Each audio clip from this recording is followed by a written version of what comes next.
Hello Capricorn, Sun, Moon, Rising, and Venus signs. Kamusta kayo?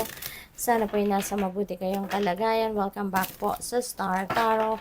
At kung bago kayo rito, welcome din po kayo. Please subscribe, like, share my videos, and leave me a comment kung nakaresonate po kayo. Thank you. So, tingnan natin ang mga messages ni Capricorn. We have 6 of Wands. Napakaganda because this is victory energy. This is successful time, no? Sa buhay ninyo sa ngayon. You will be on the spotlight. You will be famous, diba?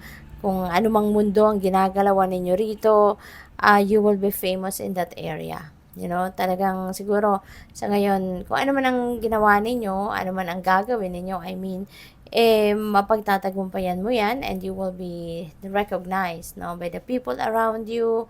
Marami nang makakakilala sa'yo, marami nang papalakpak sa'yo. There are so many people that will be inspired by you at yung mga boss mo, you know, yung mga higher ups ninyo, maaaring you will be also recognized na, no? Yung effort ninyo na ginawa will be recognized na, kaya napakaganda, napakaswerte ninyo. So this is the time, you know, this is the point wherein you are going to reap the rewards of your hard work. Okay?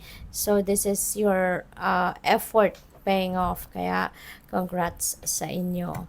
So we also have the 5 of swords. No? So 5 of swords is about conflict.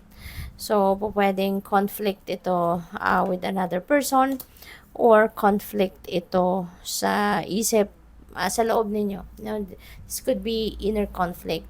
Baka maraming offer, no? Kasi 'di ba, meron kayong 6 of wands which is victory.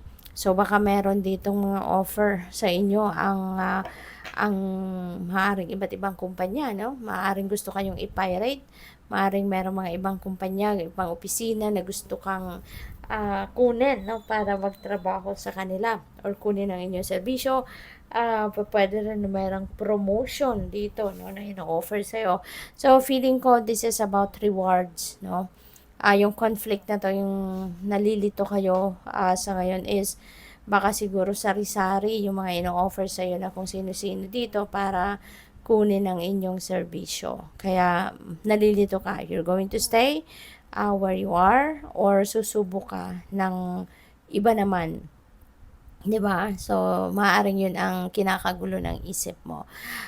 We have the 9 of cups which is wish fulfillment energy. 'Di ba? Sitting pretty siya kasi ini-enjoy niya lahat ng wants niya, lahat ng heart's desires niya ay maaaring nandiyan na. So, maaaring ganun kayo ngayon, Capricorn. Magiging masayang-masaya kayo. You will be very lucky.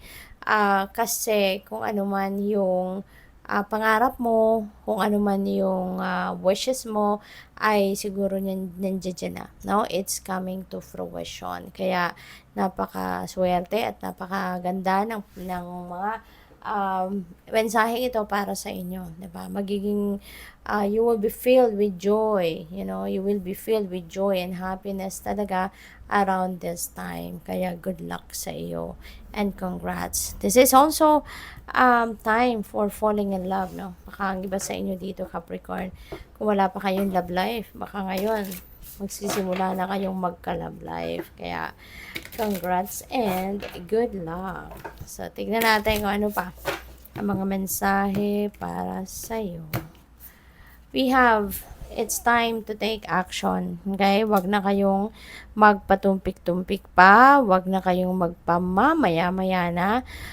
Itanggalin na yung manyana habit, no, ninyo kung meron man, at magsimula na kayong mag-take action towards your dreams, towards your goals, towards kung ano man yung mga heart's desires ninyo. Kasi 'di ba nga, wala kayong makukuha or hindi ninyo mai-enjoy ang mga plano ninyo, mga pangarap ninyo or mga wishes ninyo, heart's desires ninyo if you are not going to take action.